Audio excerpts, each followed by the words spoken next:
SEO patarimai ir apžvalgos. Pirma dalis. Labas, kas bebūtum kitoje ekrano pusėje. Aš esu Martynas Jakubauskas. Kartu su SEO tyrimai LT komanda paruošėm keletą įdomių apžvalgų ir patarimų iš SEO pasaulio.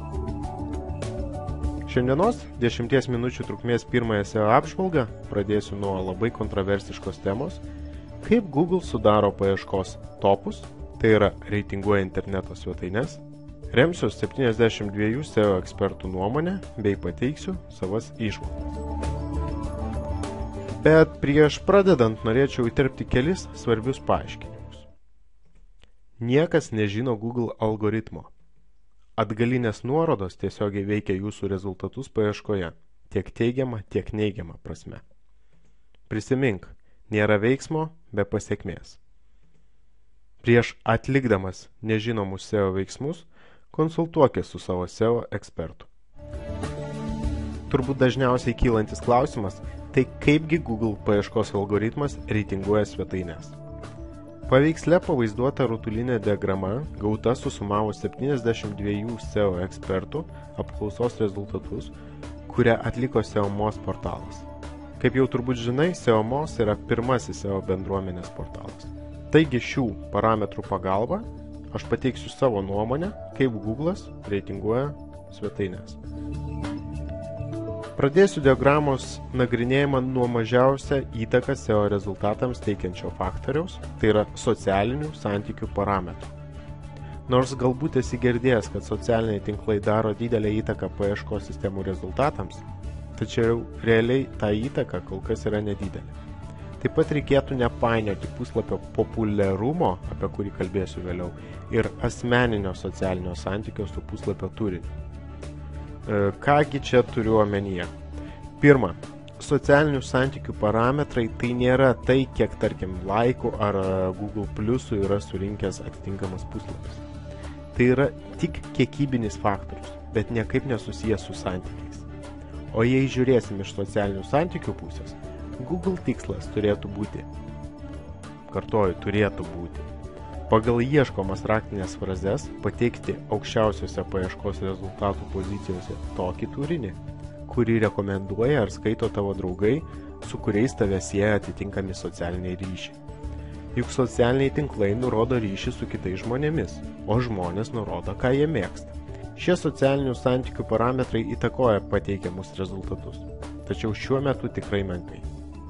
Sekantis parametras yra lankytojų srauto ir paspaudimų ant paieškos rezultatų santykio sekimas. Lankytojų srautas svarbiausias interneto svetainės gyvybės parametras. Nors diagramoje jis pažymėtas kaip mažai lemiantis parametras, tačiau mano nuomonė šis parametras yra vienas svarbiausių SEO procese. Tai lyg tam tikra ribos linija, kurią peržengus galima susilaukti atitinkamų neigiamų pasekmių iš Google pusės. Apie tai plačiau kalbėsiu kitose SEO patarimų serijose. Parametras CTR, tai yra click-through rate arba paspaudimų ant paieškos rezultatų analitiniai duomenys, yra tai, kaip vartotojas dažnai spaudžia ant jūsų svetainės nuorodos paieškos rezultatuose. Jei svetainė paieškos rezultatuose parodoma vartotojams ir gan dažnai, tarkim, jinai reitinguojasi top 5, tačiau paspaudimų ji nesusilaukia, reiškia šio rezultato kokybė netenkina vartotojų. Lygiai taip pat kaip AdWords reklamoje. O parametrai matomi paieškos rezultatuose yra valdomi tinkamai atlikus vidinio svetainės optimizavimą. Domeno amžius ir serverio parametrai vis dar svarbus faktorius optimizavimo procese. Senesnis domenas didesnis autoritetas. Tačiau iš turimų tyrimų rezultatų galiu tik patvirtinti, kad su naujais domenais ir atlikus tinkamus veiksmus kitose optimizavimo sektoriuose, rezultatai gaunami puikus. Tačiau labai konkurencingose rinkose ir lygioje kovoje dėl pozicijos. Ir šis pranašumas gali lemti domeno reitingavimo sėkmę.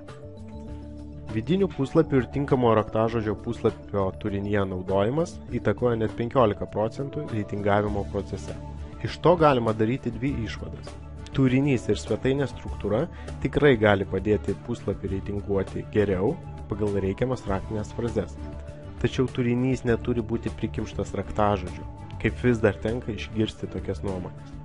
Turinys turi būti skirtas vartotojams ir tik vartotojams visų pirma, o tik struktūros pagalba galima Google nurodyti, kad puslapis yra orientuotas į atitinkamą raktinę frazę.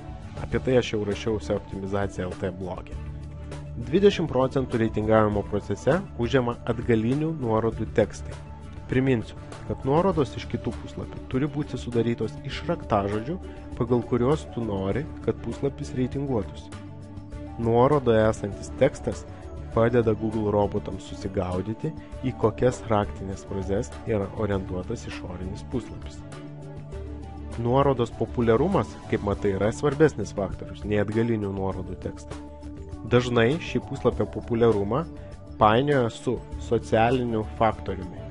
Puslapio populiarumą nusako tokie faktoriai kaip kiek kartų puslapis buvo palaikintas ar papliusintas socialiniuose tinkluose, kiek kartų šią nuorodą pasidalinta Facebook'e, Twitter'e ar kitose socialiniuose tinkluose, kiek blogerių šią nuorodą panaudojo savo naujuose straipsniuose, kiek ši nuoroda buvo panaudota svetainių komentarų srityje, kaip dažnai laiko atžvilgiu ši nuoroda buvo iš naujo paminėta vis naujesniuose šaltiniuose. Kitaip sakant, jei turinys įgyja virusinį pagreitį, tai yra žmonės pradeda dalintis puslapio nuorodą, jo reitingai kyla. Tačiau mano nuomonė, kadangi šis parametras priklauso nuo laiko, jo pagalba svetainė iškyla laikinai, kol ji yra populiari. Ir paskutinis, pats svarbiausias faktorius – svetainės patikimumas ir autoritetas. Šis parametras yra ilgametis ir pastovios veiklos pasekmė. Imkime Twitterio domeną ar Amazon.com portalą. Šių portalų autoritetas yra didesnis dėl to, kad laikui bėgant jų populiarumas ir turinys pastoviai augo. Galima teigti, kad per ilgus metus visi anksčiau išvardinti parametrai augo kartu ir tolygiai. Tolygus augimas ir svetainės dydis nurodo svetainės autoriteto ir patikimumo dydį. Ir šio parametro iš principo negalima paveikti nei vienas iš žemiau esančių faktorių. Taigi, kai domenas įgyja atitinkamą autoritetą, jam taikomos jau visai kitos taisyklės. Visi šie faktoriai yra tarpusavėje susiję ir vieno pakilimas ar nukritimas veikia kito pakilimą ar nukritimą.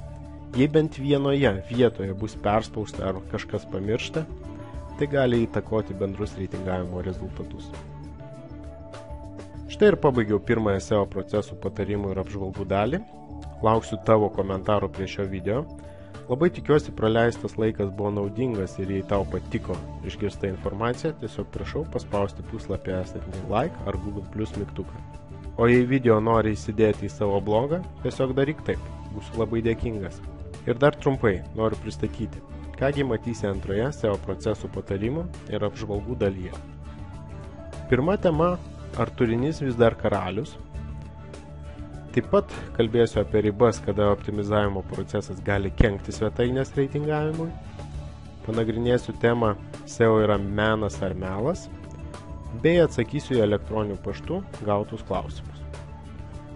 O jei nori, kad atsiųsčiau asmeninį priminimą, kai tik bus išleistas naujasis video, tiesiog nurodyk savo vardą ir pašto adresą formoje, kuri yra kažkur šiame puslapyje, arba ją rasi blogėse optimizacija LT. Čia pateikiu šaltinius, kuriais naudojausi kurdama šią prezentaciją ir lauksiu tavo elektroninių laiškų su klausimais adresu martynas@seotyrimai.lt. Iki susimatymo po savaitės.